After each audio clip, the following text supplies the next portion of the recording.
Hello everyone, Eid মোবারক। আপনাদের সবাইকে welcome করছি বিআরবি কেবলস উৎসবের Eid power by BRB hospitals limited. সাথে আছে আমি ফারজানা বিথি। ঈদের এই সময়টায় আমরা সবাই মিলে উৎসবে আনন্দে আসলে কাটিয়ে দিতে চাই আমাদের ভালোবাসার এবং ভালো লাগার মানুষদের সাথে।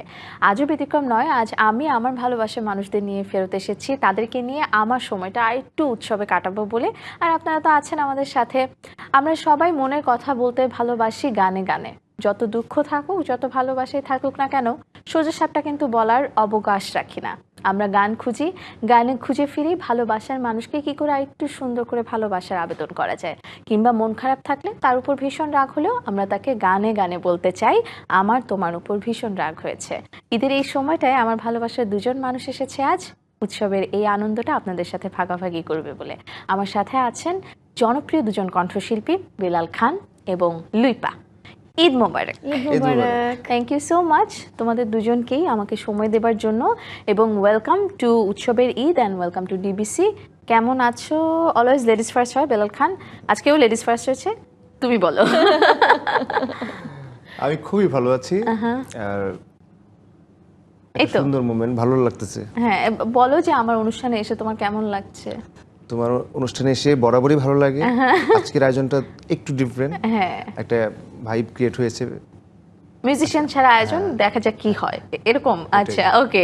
লুইপা কেমন আছো? লুইপা তো সবসময় বিথির আয়োজনে আসলে, ফারজানা বিথির আয়োজনে আসলে ইন্ট্রোর পরে একটা কোয়েশ্চেন মাথায় চলে আসে। হ্যাঁ, কিভাবে? মানে হ্যাঁ, কেন এটা, কেন বা তুমি কেন এটা বললা? আচ্ছা, তুমি বললা যে আমরা ভালোবাসার কথা গানে গানে বলি, কিন্তু তোমার উপর আমার অনেক রাগ হয়েছে, এটাও নাকি আমরা গানে গানে বলি। এটা আমি ফাইন্ড আউট করতে পারছি। এসেছিলে পরশু, কাল কেন আসুনি? ওরে বাবা রে বাবা, বিশেষজ্ঞ। ওকে, বলো ঈদ কেমন কাটছে? ঈদের সময় যেহেতু আছে এখন, সবাই ঈদ মোবারক ঈদ মোবারক, সালামি দেওয়া সালামি নেওয়া। বেলাল ভাইয়ের সাথে তো আমার লেগেই গেল একটু আগে সালামি দেওয়া নিয়ে। তোমার ঈদ কেমন? টেনশন করো না, আমার ঈদ ভালো যাচ্ছে। এখন একটু পরে আমাদের ঈদ আরো ভালো যাবে, বিকজ আমাদের সিনিয়র এখানে বসে আছেন, উনি তো আমাদের সালামি দিবেন। বেলাল ভাই তুমি বলো, আটকে গেলে তো? না, আটকে যাইনি, একটু আটকে গেছি, কারণ ওয়ালেট তো গাড়িতে রেখে আসছি। যদি বেলাল ভাইকে বলি যে বেলাল ভাই তোমার বয়সটা এত, তখন বেলাল ভাইয়ের ডায়লগটা হবে মনের বয়স তো বড় বয়স, আমি মনে মনে তো এখনো 16। তো তুমি মনে মনে 16 থাকলে আমরা কি 16 থাকতে পারবো না? আচ্ছা ঠিক আছে, আমরা সেট করে নেব। হ্যাঁ, দুইটা নারী দুই পাশে বসে সেটেল করে নেবে। আচ্ছা বেলাল ভাই, তোমার এবং লুইপার কিন্তু ঈদের মানে আমরা অনেক বছর ধরে তো আসলে দেখছি ঈদে ছবি মুক্তি পায়, গান মুক্তি পায়, কিন্তু গত কয়েক বছর ধরে ঈদের সময়টা খুব একটা আমরা গান মুক্তি পাই এরকম দেখি নাই। এই বছর কিন্তু অনেকগুলো সিনেমা মুক্তি পেল, পাশাপাশি তোমাদের গানও আসছে এবং গান দর্শক পাচ্ছে। আমি একটু এটা নিয়ে শুনতে চাই যে কবে মনে হলো যে দুইজন একসাথে গান গাই? এটা কার মাথায় এসেছিল, লুইপা নাকি বেলাল ভাই, নাকি যিনি লিখেছেন এর পেছনে যারা ছিলেন? একসাথে গান গাইটা আসলে অনেকদিন আগে থেকেই মাথায় এসেছিল, এবং অনেকদিন ধরে আমরা চেষ্টাও করছিলাম। কিছু কাজ অবশ্য করাও হয়েছে যেগুলো রিলিজ হয়নি বা রিলিজ করা হয়ে ওঠে, প্ল্যান করা হয়নি। বাট এবার হুট করেই বেলাল ভাই আমাকে একদিন ফোন করে বললেন যে চলো তাহলে এবার ঈদে একটা অ্যাটলিস্ট গান আমরা। না, আমি ফোন করে বলেছি তুমি কি ইউএসএ নাকি এখন? মানে আমি তো চলে এসেছি। আমি তখন পোস্ট দিচ্ছিল বেলাল ভাই, জমে গেছে না অনেকগুলো পোস্ট দিচ্ছে। আমি তো ভাবতেছি ও ইউএসএ। তো ওরে জিজ্ঞেস করলাম যে তুমি কবে আসতেছো? আমি তো এসে গেছি, আমি এখন বাংলাদেশে। আমি তো কালকে ভয়েস দিয়ে দাও। ওকে, কই কোনো প্ল্যান নাই, কি প্ল্যান? আমি যে যা মন চাই হোক, আগে ভয়েস দাও, তারপর এটা দেখা যাক। উনি যখন বললেন যে গিয়ে ফেলো কালকে, আমি আর কিছু জিজ্ঞেস করিনি, যে ওকে ঠিক আছে কালকে গিয়ে কিন্তু দিচ্ছি। এইবারের গানটা একদমই ব্যতিক্রম, একটু ডিফারেন্ট। মানে ও যা বললো এখন এর উল্টা উল্টা। গানের ছাড়া এমনি কি পারিবারিক ভাবে কোনো কলিগের সাথে খুব ভালো রিলেশন গড়ে উঠেছে কিনা বেলাল খানের কাছে একটু জানতে চাই। বিশেষ করে রমজানের ঈদের কথা বলবো, যে এই রমজানের ঈদের সময় আমাদের একটু বেশ লম্বা সময় আমরা ফ্রি থাকি। হ্যাঁ, তো সেহরি কিংবা ইফতার বিভিন্ন আয়োজনে আমার কলিগদের সাথে কোনো না কোনোভাবে দেখা হয়। আর সবাই কম বেশি চেষ্টা করে যে মিউজিশিয়ানস কিংবা আমাদের যারা আমরা পারফর্ম করি সবাই একটা কিন্তু থাকে না বেলাল ভাই, পার্টিকুলারলি একটা বন্ধু কিন্তু থাকে, লুইপার আছে না, আমারও আছে, কিন্তু আমার ঢাকায় ঈদ করা হলে এক ধরনের প্ল্যান থাকে, গ্রামে গেলে আরেক ধরনের প্ল্যান হয়। আচ্ছা, ঢাকায় থাকলে তো অনেকেই আসে। তোমার বাসায় আসে সবাই? আসে, ওকে, সবাই না, অনেকেই আসে। অনেকের এটা আসলে ডিপেন্ডস অন কার সময় কি কখন plan, হচ্ছে। হ্যাঁ। আচ্ছা, লুইপার বাসায় অনেক আড্ডা হয়, সবাই লুইপার বাসায় খুব স্বাচ্ছন্দ্যে যায়, লুইপা অনেক আপ্যায়ন করতে পছন্দ করে, কিন্তু তারপর লুইপার কাছে জানতে চাই লুইপার আসলে সেই বন্ধুটা কে ইন্ডাস্ট্রি থেকে, যার সাথে ধরো যে কোনো আলাপ করা যায়, শুধুমাত্র গান না, আমার ভালো লাগছে না, আমার মন খারাপ। আমার কাছে মনে হয় যে ইন্ডাস্ট্রিতে আমার আসলে একটা ফ্যামিলি তৈরি হয়েছে। আর সেটা যাই বলো না কেন, তোমরা তো আছোই সাথে, আবার আমাদের বাচ্চাদের দেখা গেছে বাচ্চারা বন্ধু হয়েছে বা ওরা ভাই বোন হয়ে উঠেছে। এরকম একটা মানুষের কথা আমি বলবো যে সাব্বির ভাইয়ের ওখানে আমার মনে হয় যে মানে ভাবি জিনিসটাকে এত বেশি উৎফুল্ল করে রাখে, এই বন্ডিংটাকে এত সুন্দর করে রাখে। আমার মনে হয় যে কোনো উৎসবে বা যে কোনো গেট টুগেদারে বা একটু নিজেকে একটু মানে রিলিফ দিব, একটু রিল্যাক্স হব, একটু গল্প করব, পেটে জমানো কথাগুলো বের করে দিব, যে বললে কার সাথে শেয়ার করা যায়, ঠিক না? আমার কাছে মনে হয় যে হ্যাঁ, এই ফ্যামিলিটা বাচ্চারাও বাচ্চাদেরকে অনেক পছন্দ করে, একটু মিট না করলে ভালো লাগে না। সো আর শুধু সাব্বির ভাই না, আমি বলবো যে সাব্বির ভাইয়া বা ওনার ফ্যামিলি আসলে পুরো ইন্ডাস্ট্রিটাকেই একদম সবার সাথে একাকার করে রাখার চেষ্টা করে সবসময়, কারণ আমরা আসলে এত ব্যস্ত থাকি সবাই, এই শুটিং কিংবা এই রেকর্ডিং কিংবা এই ভয়েস দেয়া, তার থেকে বের হয়ে আবার নিজেদের চর্চা করা, নিজেদের ফ্যামিলি সামলানো, তারপরেও যে আমরা মেনটেন করার যে ব্যাপারটা, উতরে ওঠার যে ব্যাপারটা, অনেকেই দর্শক আছে বলে যে কিভাবে করে, আমরা এক সংসার করে, চাইলে আসলে সবকিছু করা সম্ভব। আচ্ছা, আমি একটু ছোটবেলায় যেতে চাই, বাচ্চাদের কথা যেহেতু আসলো, ছোটবেলায় এটা না আমাদের সবার কাছে নস্টালজিয়া হয়ে গেছে, কারণ we all are like plus 30 so 30 বছরের একটা যে এক্সপেরিয়েন্স, ওইটার মধ্যে ছোটবেলার ঈদটাই সবার মনে থাকে, এর পরের পরবর্তী ঈদের কথা আসলে ওইভাবে কারো মনে থাকে না। বেলাল খানের সব থেকে মেমোরেবল ঈদ বা ছোটবেলার ঈদটা কেমন ছিল একটু জানতে চাই আমি। ছোটবেলার ঈদ অলওয়েজ মানে এখনকার থেকে স্বাভাবিক অন্যরকম, কিন্তু আমার একটা ঈদ বারবার মানে মনে পড়ে, ঈদ আসলেই ওই ঘটনাটা চোখের সামনে চলে আসে। তখন বেশ ছোট আমি, 3 কিংবা 4, মানে সাইকেলিংয়ের বয়স যেটা প্রথম, ওই টাইমটা আর কি। তো মানে ঈদের ভোরবেলা ওই আমার যে একটা পাঞ্জাবি ফ্যামিলি থেকে দেওয়া হয়েছে, ওইটা আমার পছন্দ হয়নি। ভোরবেলা মনে হয়েছে এটা? মানে না, আগেই পছন্দ হয়নি, কিন্তু চেঞ্জ করার আর অপশন নাই, ছোট বয়স। হ্যাঁ, কি বলে, আমার ওই প্রতিবেশী যারা বন্ধু বান্ধব সেম এজের, তো একজনের পাঞ্জাবি খুব সুন্দর, ও সকালবেলা ওটা পরে আমাকে দেখাইতে আসছে, মানে ও সাইকেল চালিয়ে আসছে, মানে আমার বাড়ির সামনে দিয়ে যাচ্ছে, আমি না ধাক্কা দিয়ে ওকে ফেলে দিয়েছি।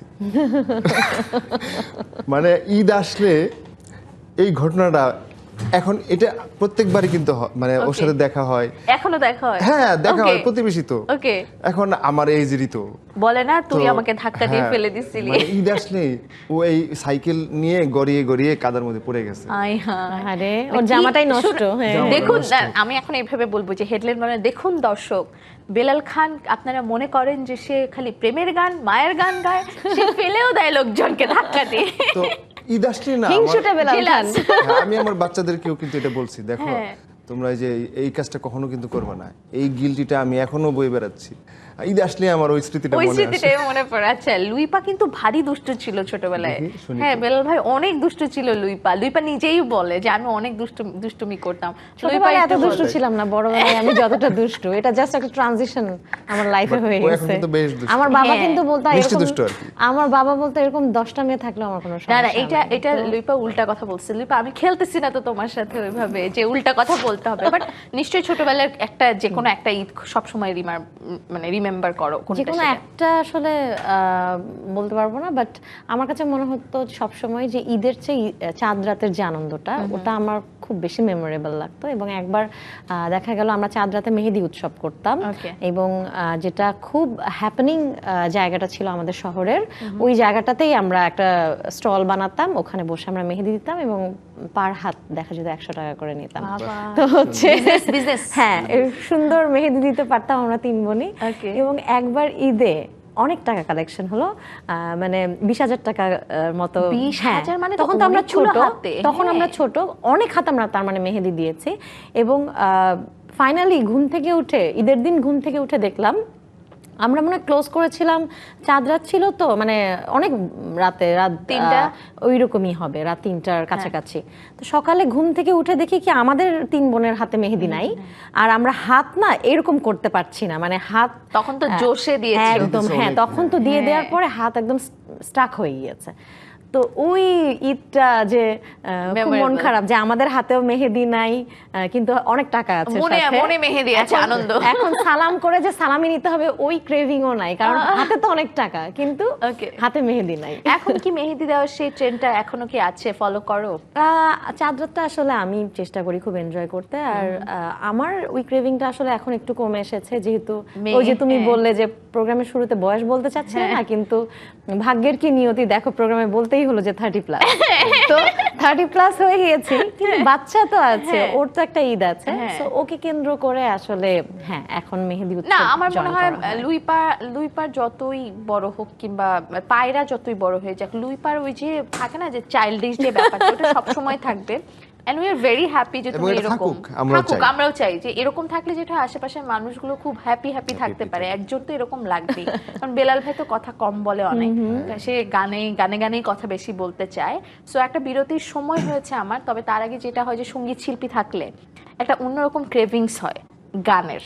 হ্যাঁ, সো দুইজনের মধ্যে মানে দুইজন মিলেই যদি নতুন যে গানটা রিলিজ হওয়ার একটা প্রবণতা আমরা দেখছিলাম ঈদের আগে, সেই গানটাই যদি আমরা একটু শুনি। তোমায় পাইতে ভয় করি না জগত সংসারে, আরে তুমি ছাড়া যতনে কে গোছাইবে আমারে।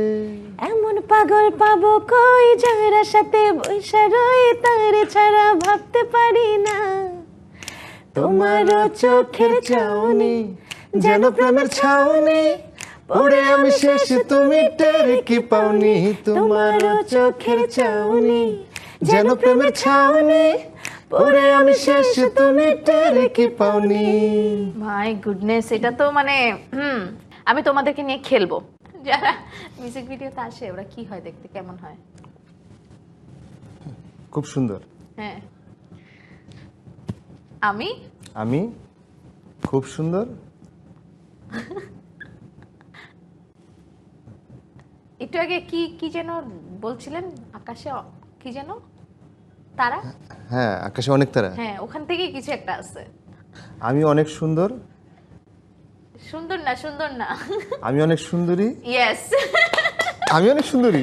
হ্যাঁ, ও মাই গড, ও অনেক সুন্দরী। ও আচ্ছা, ও অনেক সুন্দরী। ওকে, থার্ড ক্লু। ওকে, নেভারটা।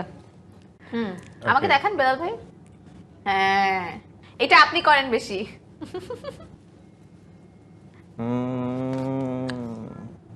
কি যে হচ্ছে আল্লাহ জানে। আচ্ছা, দর্শককে একটু দেখাবেন বেলাল ভাই? দর্শক দেখুক। হ্যাঁ, বাঁশি মানে বেলাল ভাই আপনি যেটা করেন আর কি ওইটাই। গান না, আমি কি একটু হেল্প করবো? একটু করো। একটু করবো, মানে আপনি তো কথা খুব বেশি বলেন না, ওইটাই আর কি, ওইরকমই কিছু একটা। কাজে বেশি বিশ্বাসী আপনি আর কি। আমি বলে দিলাম তারপরে মারলো না। না, এটা পারছি না। না, মানে আপনি কথা তো কম বলেন আর কাজ তো বেশি করেন, তো ওইটাই তো বলেন, কথা কম কাজে বেশি। এক্স্যাক্টলি। আচ্ছা, হবে না, এটা ক্রেডিট গোস টু মি। ওকে, এটা ওরে পয়েন্টও পাচ্ছে, আমি পয়েন্ট পাচ্ছি। হ্যাঁ, কিন্তু যেটা আমার সাথে এসেছে, আমার দুজন খুব পছন্দের মানুষ, আপনাদের ভালোবাসার মানুষ, আর উৎসবের সময় যেটা হয় যে আমরা ভাগাভাগি করতে বিশ্বাস করি না, কেউ কম কেউ বেশি না, সবাই সমান, তাই দুজনকে আমি সমান মার্কস দিচ্ছি। ওয়াও, ওকে, চাই অত দূরে যাবে। চাই। তুমি বলো যে কেমন লাগলো লিপা? মজাই লাগলো, আর মনে হচ্ছে সেই ছেলেবেলায় নতুন একটা গেম শিখলাম আমরা, সময় কাটবে ভালো। হ্যাঁ, এবং লুইপার কিন্তু কন্টেন্ট পাওয়া যায় অনেক। লুইপাও কিন্তু খুব ভালো গেম আসলে দেয়, আমাকে কয়েকবার তো ফাঁসিয়ে দিয়েছিল। আমার প্রচুর পরিমাণে মানে অ্যাক্টিং স্কিল বাড়াতে হবে। হ্যাঁ, 90s 20s, তারপর জেন আলফা সবাই এই গান পছন্দ, ভালোবাসে এবং পছন্দের ভালোবাসার মানুষদেরকে ডেডিকেট করে। বড় হয়েছে আমরা। না অত না। So why don't you dedicate us পাগল তোর জন্য রে পাগলে মন। পাগল তোর জন্য রে পাগলে মন পাগল, মুখে বলি দূরে যা, মনে বলে থেকে যা, মুখে বলি দূরে যা, মন বলে থেকে যা, দূরে গেলে মন বোঝে তুই কত আপন। পাগল তোর জন্যে রে পাগলে মন পাগল। আজকে আমার অতিথি হয়ে উৎসবের ঈদে এসেছেন দুজন মহান সেলিব্রেটেড সিঙ্গার্স আছেন, লুইপা এবং বেলাল খান। এই যে মহান, কারণ কেন বলেছি, কারণ তোমরা হলো এখন মানে মাহাত্ম্য দেখাও, কারণ নতুন যারা কাজ করছে তাদের কাজ যখন শেয়ার করো, তাদেরকে যখন অ্যাপ্রিসিয়েট করো, তখন তো তোমরা মহানই হও, তাই তো? সেটাই আমার সবকিছুর একটা ইয়ে আছে, লুইপা জানে যে লুইপা প্রশ্ন করলে অ্যানসার পায়, মানে ও সবকিছুরই একটা অ্যানসার থাকে, হালাল করার মতো একটা অ্যানসার থাকে। ইয়ে আছে ওকে ওর। বেলাল ভাই, তোমার গান শুনতে শুনতে বিরতিতে গিয়েছি, লুইপার চুরি ছামছাম না শুনলে লুইপার যারা এই যে ভক্তকুল আছে মিলিয়ন মিলিয়ন, এরা আমাকে গালাগালি করবে, সো প্লিজ চুরি ছামছাম একটু শুনে ফেলি। এই সারা জামানা খুঁজে দে বাহানা, আমি তোর কাছে ছুটে যাওয়া, টিকে থাকে না এই মন বেপানা, শুধু বারে বারে করে তোর আবদার, নয়নে তোর ছবি আঁকা, অন্তরেতে ছায়া, লাভ নাই জানি তবু ভাবি এই কি পাগল মায়া, চুরি ছমছম বাজে বসে না মন কোনো কাজে, প্রেম আসে যায় মনে তোকে না পাওয়ার কারণে। এইটা কিন্তু মানে 2025 এর one of the hit number, একদম Thank লাস্টের you. দিকে ধামাকা দিয়ে দিল লুইপা, এবং 2026 এ এসেও মানে 3 মাস চলে আসলো, সেটাও চলছে। এই মিউজিক ভিডিওটা নিয়ে দর্শকের অনেক মানে থাকে না যে কৌতূহল, যে কি থেকে কি হলো, কিভাবে হলো, মানে তোমার চ্যানেল থেকে সেটা রিলিজ হলো, থাকে না যে শিল্পীরা তো পৃষ্ঠপোষক খোঁজেন, কিন্তু তুমি সেখান থেকে আলাদা হয়ে নিজেই পৃষ্ঠপোষকতা করলে। একটু জানতে চাই এটার মিউজিক ভিডিও নিয়ে, যে এটার মিউজিক ভিডিওর গল্প কিন্তু খুব মজার। সেটা হ্যাঁ। হচ্ছে গিয়ে আমি আমার মা আমাকে কিছু গোল্ডের গয়না দিয়েছিলেন, তো আমি ওইগুলো মানে আমার কাছে মনে হচ্ছিল ওল্ড ফ্যাশন হয়ে গিয়েছে, বা আমি মানে ওগুলো পরবো না, আমি নতুন হাতের জন্য দুটো চুড়ি কিনবো। তো যার কারণে আমি ওই গোল্ডগুলো সেল করে দিই। দেওয়ার পরে তুমি যেটা বললে, মানে তুমি পৃষ্ঠপোষকতার গল্প বললে বলে এই গল্পটা আজকে আমি হ্যাঁ, বলছি। sure. সেটা হচ্ছে আমি ভাবলাম যে দুটো চুড়ি কিনবো, গোল্ডের চুড়ি কিনবো। ইতিমধ্যে আমাকে তানভীর এই চুড়ি ছামছাম গানটা শোনায়, এবং আমার কাছে মনে হয়েছে যে ধর্মার কাট করতে হবে, মানে এখনই গানটা রিলিজ করে দিতে হবে, এটা নিয়ে বসে থাকবো না, কারণ আমি গান জমতে জমতে আমার এত গান বসে থাকে, একদম আমারও একই তো এই গানটা আমি রিলিজ করবো। কিভাবে রিলিজ করব? আমার তো এটার জন্য স্পন্সর খুঁজতে হবে, বা কেউ পৃষ্ঠপোষকতা করবে এরকম আমার দুয়ারে দুয়ারে খুঁজতে হবে, তো আমি এটা করব না। আমি তাহলে কি করব? আমি তাহলে যে টাকাটা দিয়ে আমি চুড়ি কিনতে চেয়েছিলাম সেই টাকাটা দিয়ে চুড়ি ছামছাম বানাই ফেলি। এটা ভেবে এই গানটা আমি মিউজিক ভিডিও করেছি, এবং আমার মনে হয় আমার নিয়তটা ভালো ছিল বলেই হয়তো বা গানটা মানুষ এত বেশি ভালোবেসেছে। লুপু উঠে গেছে না ওটা? ট্রু। কারণ আমি লুইপাকে সবসময় বলি বেলাল ভাই, কারণ লুইপার সাথে তো দেখা যায় অনুষ্ঠানের বাইরেও আমাদের টুকটাক আড্ডা হয়, আমাদের একটা বন্ধুত্ব আছে ছোটখাটো, যেটাই বলি মনের একটা মিল আছে। সো লুইপা একদিন আমাকে বলছিল যে, আমি লুইপাকে বলছিলাম যে তুমি তো কোটিপতি, ও আমাদেরকে এরকম করে দেখছে, হ্যাঁ আমি মানে গানের আর কি এত মিলিয়ন মিলিয়ন ভিউজ, সো সে তো কোটিপতি। একজন সিঙ্গার যখন, তুমিও একমত হবে নিশ্চয়ই আমার সাথে, তোমার যখন গান অনেক মিলিয়ন মিলিয়ন ভিউ হয়, তখন তো তুমি নিজে কোটিপতি, আসলে রিচ ফিল হয়, কোটি কোটি দর্শকের মনে ছেয়েছে। কিন্তু বেলাল ভাই তুমি কিন্তু ক্যাসেটের সময়টা পেয়েছো, হ্যাঁ সিডি সময়টা পেয়েছো। আচ্ছা, ওই সময়, এখন তো সিডি নাই, একদম সব জাদুঘরে চলে গেছে। তো ওই সময় যেটা হতো, ঈদের সময় তোমাদের সিডি বের করা, সিডিতে গান গাওয়া, এখন তোমরা সিঙ্গেলস বের করো। সিঙ্গেলস আসলে মজা পাই না, আচ্ছা। মানে একসাথে অনেকগুলো অনেক গান গান থাকলে হয় আসে। কি ডিফারেন্ট ডিফারেন্ট টেস্টের গান থাকে, লিরিক্যালি মানে একটা বৈচিত্র্য থাকে, মিউজিক্যালি থাকে, দুই একটা গান ডুয়েট হয়, তো দর্শকরা নিজেদের ইচ্ছে মতো গান খুঁজে বের করে যে এইটা আমার সবচেয়ে বেশি পছন্দ। আবার ওরা নিজেদের কমেন্টস কিংবা শেয়ার করে যে তোর এই গান না, এটার চেয়ে এটা সুন্দর, এই যে একটা ব্যাপার। আর অনেকগুলো গান একসাথে শোনার ভিতরে রিপিটলি শোনা, এইগুলো গান আমরা নিয়ে ধরো নিজেদের মতো করে এই যে বিচার বিশ্লেষণ করা, এই সময়টা ফিরিয়ে আসার জন্য আমি নিজেই উদ্যোগ নিয়েছি। আমি খুব রিসেন্ট আমি আমার সোলো অ্যালবাম লঞ্চ করে দেব, ওকে, এবং সেখানে 10টা গান থাকবে, একদমই ডিফারেন্ট ডিফারেন্ট স্বাদের গান থাকবে। আমি আমার খাইশ মিটিয়ে গান মানে এটা হলে যেটা মনে হয় যে গান আসলে জমে থাকে না, গান Almost রিলিজ জমে থাকে না, অ্যালবাম plus রিলিজ হলে, হ্যাঁ আসলে সিঙ্গিং এর সাথে মানুষের ইনভলভমেন্টটা মানে বেশি থাকে। অ্যালবামের কাজ প্রায় শেষের দিকে। ওকে, হ্যাঁ, তো যে কোনো আমরা খুব সময় launch শীঘ্রই করবে, হ্যাঁ। লঞ্চ হবে। আচ্ছা, এই যে খুব পৃষ্ঠপোষকতার ভালো একটা কথা idea। আমি একটু বলছিলাম, আমরা ঈদের আয়োজনে আছে যদিও সঙ্গীত শিল্পীদের পেলে আসলে শুনতে ইচ্ছা করে অনেক সময়, কারণ প্রত্যেকটা শিল্পীর তো আলাদা আলাদা স্ট্রাগল থাকে। তো তোমরা যখন আসলে পৃষ্ঠপোষকতা পাও না বা ওইভাবে আসলে, আমি যতটুকু জানি যে সঙ্গীত শিল্পীরা ওইভাবে পৃষ্ঠপোষক আসলে পায় না, তো তখন আসলে থাকে না যে জেদ হয় যে না লুইপা যেমন নিজেই করব, তোমার কি এরকম কখনো হয়েছে বা মনে আমার হয়েছে তো কিনা? কন্টিনিউ হচ্ছে Okay. কারণ আমার ইউটিউব চ্যানেলে তো আমি রেগুলার গান রিলিজ করি এখন। হ্যাঁ। ওই কখন কি আসবে, কার জন্য বসে থাকবো, আমার মনের ভাব প্রকাশ করার এখন সময়, এখনই রিলিজ হবে, আমি নিজের মতো করে ভিডিও করে ছেড়ে দিই। আচ্ছা, আমি একটু প্রথম প্রেমে যেতে চাই। তোমাদের প্রথম প্রেম গানে Okay, অবশ্যই। কই যাচ্ছ? প্রথম প্রেম গানে, হ্যাঁ, আচ্ছা। ওই যে হালাল করতেছি, আচ্ছা, দাঁড়াও আচ্ছা, হালাল আচ্ছা। করতেছি। Okay, okay. তোমাদের প্রথম প্রেম তোমাদের সঙ্গীত, কিন্তু তারপরে মানুষ প্রেমও তো হয়েছে। তো লুইপা তো প্রেম করে বিয়েই করে ফেলছে আমিও তো প্রেম আলুকে। করে বিয়ে করেছি। হ্যাঁ, তো আমি একটু লুইপারটা মোটামুটি আমরা সবাই সবাই জানো, জানি, হ্যাঁ, হ্যাঁ। হ্যাঁ। বেলাল খানেরটা কিন্তু খুব একটা বেশি মিডিয়াতে আসে নাই। প্রেমটা হলো কিভাবে ভাবির সাথে? প্রেমটা হয়েছিল, আমি তখন জাস্ট ইউনিভার্সিটি ফার্স্ট ইয়ারে পড়ি। ওকে। ঈদের সময়, এই আবার ঈদ চলে আসছে। হ্যাঁ, আমি ঈদের জানি তো সময়- এটা ঈদেই। হ্যাঁ, ঈদের সময় গ্রামে গিয়েছি, হ্যাঁ তো দেখি আমার মানে শ্বশুর এখন যিনি আর কি, হ্যাঁ। ওনারা হাত ধরে একটা মেয়ে হাঁটছে বাজারে। ওই ঈদের বিকেল বেলায় গ্রামের বাজারে আসেন না, বাবার সাথে মায়ের সাথে হ্যাঁ, অনেকে হাঁটাহাঁটি করে, হাঁটছে মেয়েটা সুন্দর। আচ্ছা, এটা আমার লাগবে। হ্যাঁ, আমার ভালো লাগছে। তারপর প্রেম নিবেদন করেছে? না, তারপরে এখন তার বয়সটা একটু কম ছিল আমার তুলনায়। হ্যাঁ। আমি যখন ফার্স্ট ইয়ার, তখন ডেফিনেটলি স্কুলে পড়ে? স্কুলেরই মানে 9-10 9-10 এরকম আচ্ছা, একটা। ওকে তো এখন কিভাবে বলি, ওকে। তো খোঁজ নিলাম যে শ্বশুর উনি জব করেন বিকেএসপিতে, বাংলাদেশ ক্রীড়া শিক্ষা প্রতিষ্ঠানে। তো আমার ইউনিভার্সিটির বাস তখন ওই পর্যন্তই যায়, আচ্ছা, হলের যে বাস থাকে না বিভিন্ন রোডে, হ্যাঁ, তো সাভার রোডে ওই পর্যন্ত গিয়ে বাসটা আবার ব্যাক করে। ওকে, Wow. তো আমি একদিন কোনো প্ল্যান ছাড়া, আনপ্ল্যান আর কি, গেলাম। ইউনিভার্সিটি বাসে উঠে পড়ছি। ওকে, উঠে গিয়ে একদম বিকেএসপির ওই গেটের সামনে নামছি। তখন আমি জানি না কি হবে কি না, তো ওখানে গিয়ে ওনার, যেহেতু একই গ্রামের, ওনার কিন্তু আমি চিনি, হ্যাঁ, আমার বাবার সাথে ওনার সখ্যতা ভালো ছিল। উনি জিজ্ঞেস করলো কেন আসছি এখানে, তো আমি কোনো কারণ খুঁজে পাইনি। আমি বলছি না, এমনিতেই আসছি। হ্যাঁ। এখন উনিও দেখি বলে না যে চলো বাসায় যাই, আরে, কারণ উনি ওনার অফিস টাইম তখন। ওকে, তখন ও যে ঠিক আছে বাবা, আমি তো ব্যস্ত, তো আবার একদিন সময় করে এসো, বাসায় এসো, এই সেই বলতেছে। তারপর আবার গেছো? না, আমি আবার বাস দিয়ে চলে আসছি। ওকে, এরকম প্রায় যেতাম।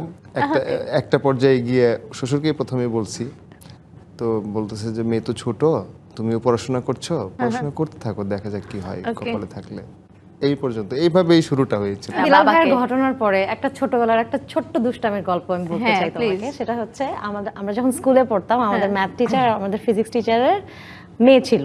ওকে, হ্যাঁ, দুজনই আমাদের স্কুলেই পড়তো আবার। তো ছেলেরা যখন স্যারের সামনে দিয়ে যেত, তখন স্যারকে সালাম দিত। Okay. সালামটা দিতে হচ্ছে, স্যার আপনার বেটি বিয়ে করবো, স্যার আপনার বেটি বিয়ে করবো। তো স্যার তো সালামের উত্তর দিত, হ্যাঁ। উত্তর দিত এরকম করতো, হ্যাঁ, সবাইকে হ্যাঁ। হ্যাঁ, ওকে, সবাইকে মত দিয়ে দিছে। তো আপনার শ্বশুরের হাত ধরে যখন মেয়ে হেঁটে যাচ্ছিল, আপনার সাথে সাথে সালাম দিয়ে বলা যে বলা উচিত ছিল। স্যার আপনার আপনার বেটি মেয়েকে বিয়ে বিয়ে করবো। করবো। দেরি হয়ে গেছে, নেক্সট লাইফে এটা মানে মাথায় রেখেন। হ্যাঁ, নেক্সট টাইম বলতে ছেলেকে শিখাইতে হবে। ওকে। প্রথম ঈদে ভাবিকে কোন গিফটটা দিয়েছিলে? তখন তো আমি স্টুডেন্ট, হ্যাঁ, ওই টুকটাক টাকা জমাইতে মানে বেশ বেগ পেতে হয়েছে। যেখান থেকে টাকা আসুক একটু একটু করে জমিয়ে, তো যে শাড়িটা পছন্দ করেছিলাম, তো পুরোপুরি টাকাটা হয় না, ওকে। তো দোকানদার আমার পরিচিত ছিলেন, ওনাকে বললাম বাকি টাকা আমি আস্তে আস্তে পরে দিয়ে দেবো। ইনস্টলমেন্টে গিফট নিয়েছিলে, এটা দ্যাটস সো সুইট। হ্যাঁ, ওরা বউয়ের কিন্তু জন্য। একটা ফিল্ম বানায় ফেলছে। Film বানায় ফেলছে। ওই শাড়িটা কিন্তু আমার বউ যত্ন করে রেখে দিচ্ছে। ওকে, বাহ, ওকে। বাহ, বাহ। আর লুইপা প্রথম গিফট কি পেয়েছিল? আলুর কাছ থেকে, সরি আলমগীর ভাইয়ের কাছ থেকে। আলমগীরের কাছ থেকে আসলে আমি প্রতিবার ঈদে যে গিফটটা পাই, এটা এখন বাংলাদেশের মানুষ জানে, কারণ কিছুদিন আগে আমি কথাটা বলছিলাম, সো মোটামুটি সবাই আমাকে এসে বলছে ও আচ্ছা প্রতিবার ঈদে ভাইয়া তাহলে তোমাকে এটা দেয়। আসলে আমার এখন যেরকম অনেক এক্সিবিশন হয়, ফেয়ার হয়, আগে তো ওরকম ছিল না, মার্কেটে যেতে হতো। আমি সবার জন্য শপিং করতাম, নিজের জন্য কিছু কেনা হতো না, আমার খুব প্যারা লাগতো মানে শপিং করতে। তো তো আলমগীর প্রতিবার আমার জন্য একটা কালারেরই ড্রেস কিনে, মানে মফ কালারের ড্রেস কিনে, ওর মনে হয় যে ওই কালারটা আমাকে স্যুট করে। আমার খুবই ভালো লাগলো ডিবিসি নিউজ যে আমাদের ঈদটাকে সেলিব্রেট করলো আমাদের অডিয়েন্সের সাথে, এটাই হচ্ছে সবচেয়ে বড় পাওয়া। অনেক ধন্যবাদ তোমাকেও এত সুন্দর করে হোস্ট করবার জন্য, এবং ওভারঅল এই আয়োজনের সাথে যারা সম্পৃক্ত আছেন, যারা দেখলেন, তাদেরকে ঈদের অনেক শুভেচ্ছা রইল। Thank you. ঠিক সঙ্গীত শিল্পী হলে যেটা হয় একটু গান দেখি স্বর্গে গেলেও ধান ধানে। সো আমার মনে হয় যে তোমরা দুইজন মিলে একটা গান গাও, সেটা যেহেতু রমজানের রোজা শেষে এলো, খুশির ঈদ, ভীষণ পপুলার একটা গান, ওইটাও হতে পারে, কিংবা তোমাদের কোনো যদি পছন্দের গান থাকে দুজন একসাথে গাইতে চাও, সেটাও হতে পারে। গানটা শুনবো, তবে দর্শকদের থেকে বিদায় নিয়ে আমরা গান শুনতে শুনতে বাড়ি যাব। দর্শক, এতক্ষণ দেখছিলেন ডিবিসি নিউজ, চলছিল বিআরবি কেবলস উৎসবের Eid powered by BRB hospital. সাথে ছিলাম ফারজানা বিথি। আজকের আয়োজনে ছিল লুইপা এবং বেলাল খান। আগামীকাল কারা থাকছেন সেটি দেখতে হলেও কিন্তু চোখ রাখতে হবে ডিবিসি নিউজে। শুভরাত্রি। অমন রমজানের ওই রোজার শেষে এলো খুশির ঈদ, তুই আপনাকে আজ বিলিয়ে দে শোন আসমানি তাগিদ।